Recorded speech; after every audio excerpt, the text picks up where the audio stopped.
Hey there, welcome back to my channel. We're just gonna make the best of this situation. I'm currently sitting in town.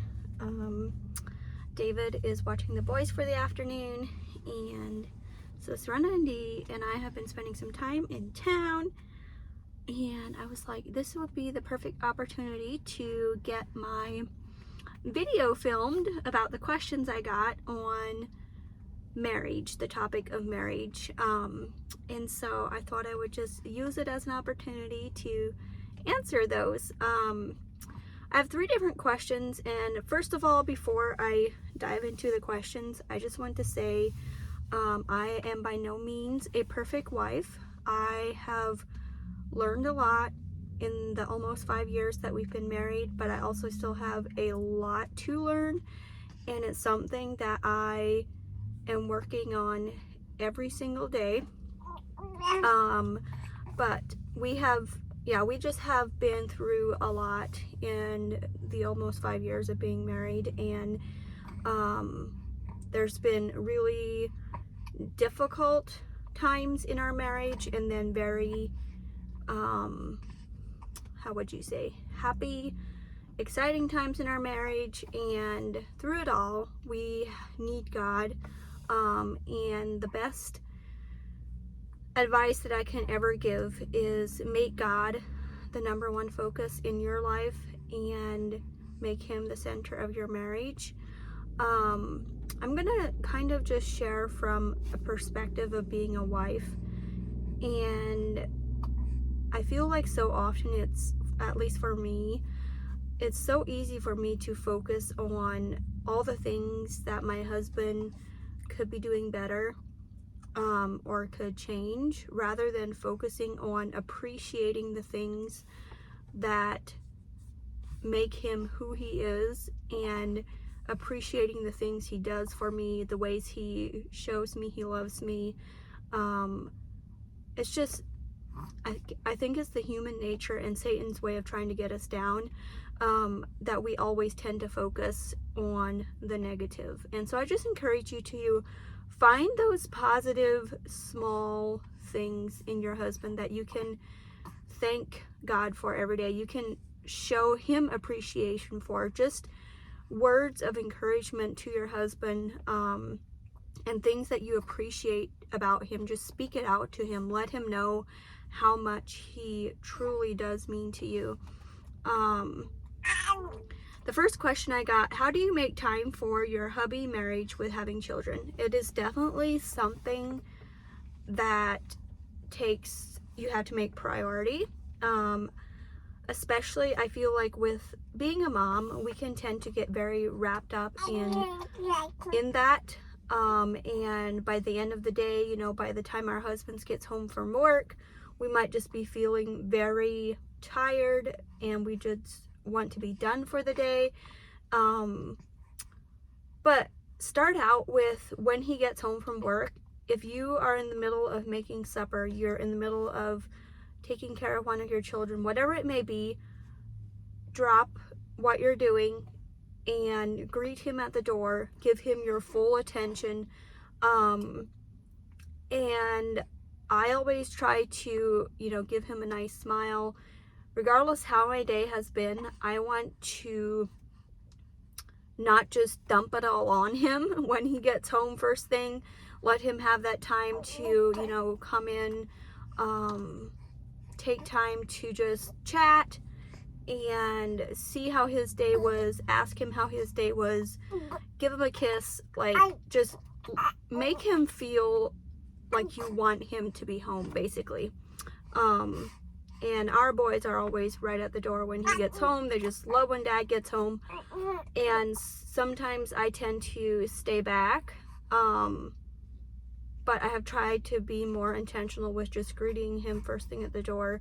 But then also, like, having those times that you can make your marriage a priority. Make time for you together. Having date nights, it doesn't even have to be going somewhere. If you can just have somebody watch your children for a couple hours, and just spend some intentional time together, do something together that you enjoy.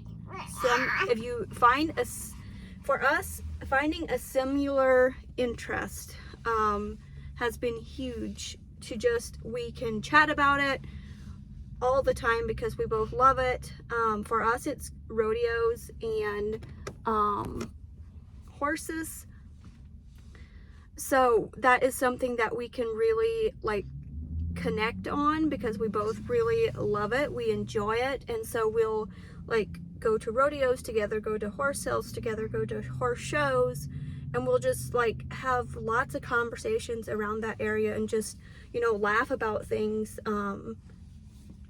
It's just having that similar interest really plays a huge part in, you know, when you do have that time together, you can really connect, and you can even set aside time, you know, maybe sometimes we'll let our children watch a movie in the evenings.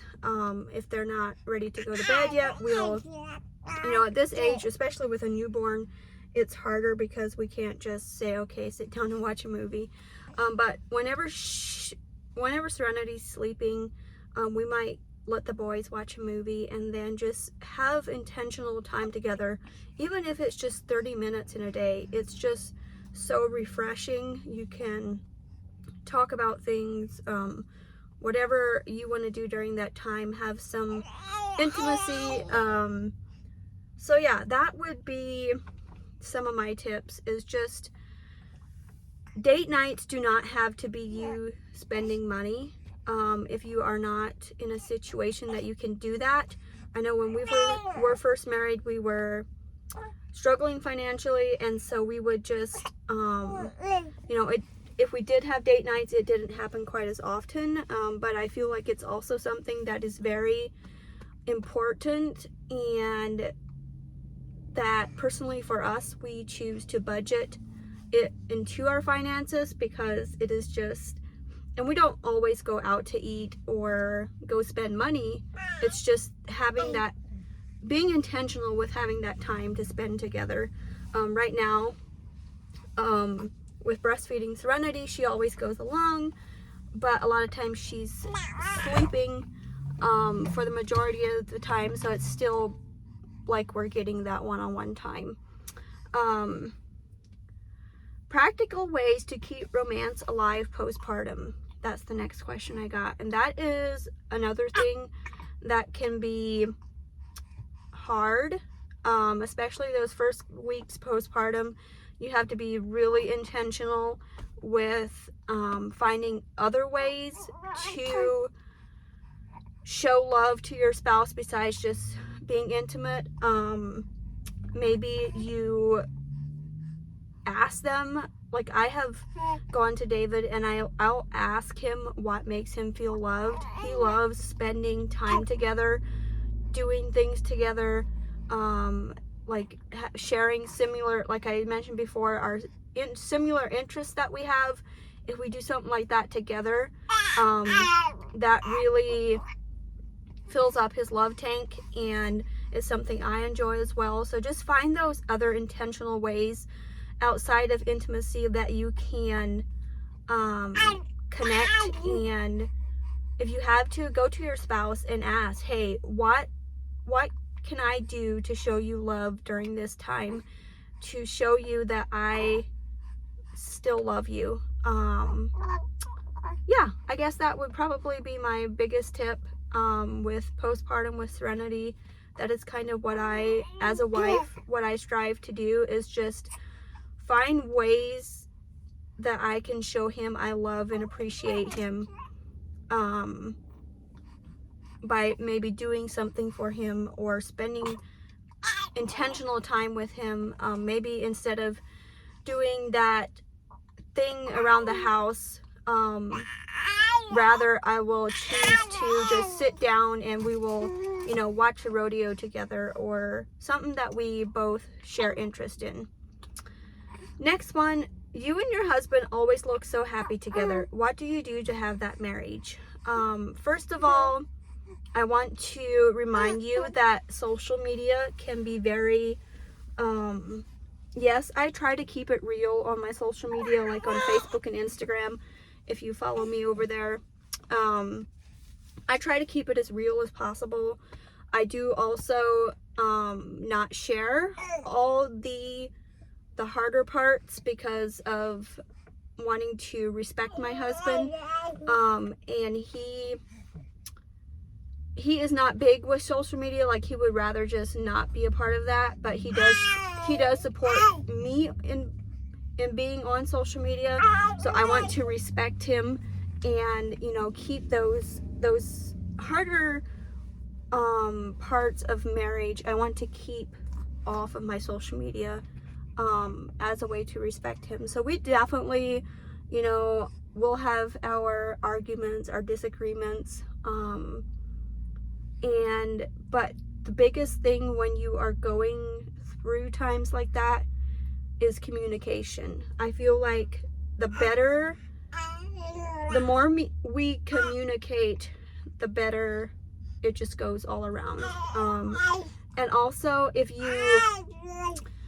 something is bothering you, or not, I'm not sure how to word it, something that you see in your spouse that you might not agree with, instead of just trying to make them change, or I guess my thoughts would be, if you are a believer and your spouse isn't, would be the biggest thing. And I don't know if anybody has a situation like that if you're watching this, but being able to just take it to God, pray for your spouse, and even when you are feeling kind of maybe aggravated or whatever it may be towards your spouse, instead of taking it out on them, go pray for them. I feel like if you praying for somebody, whether it's your spouse or anybody that you have a relationship with, praying for them instead of going at them when you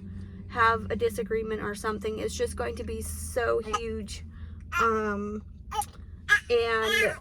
let your actions speak. I feel like we can talk all we want, but our actions are always going to speak louder than our words. And so just challenge yourself to find ways to put your spouse's needs before your own. It's so easy for us to focus me. It's all about us. And if we can focus on loving our spouse, challenging ourselves to find new ways to connect with our spouse, find new ways to encourage them. Maybe it's putting a note in their lunchbox that they can read at lunchtime. Maybe you send them a text message at lunchtime, letting them know that you're thinking of them. Just those small things can go a very long way. And finding out their love language is huge, because I feel like so many times we tend to love in the way we want to be loved, and that might not be their love language. And so if we can find out their love language, yeah, I think it goes a long way to just show that we love and appreciate them.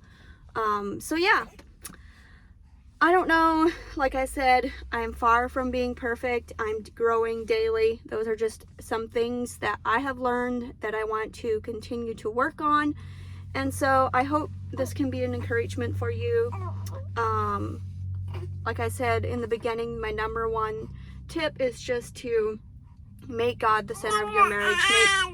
Make God number one priority in your own personal life, and just watch how things can change. So I hope this was encouraging for you, and you enjoyed watching it. I will see you in the next video.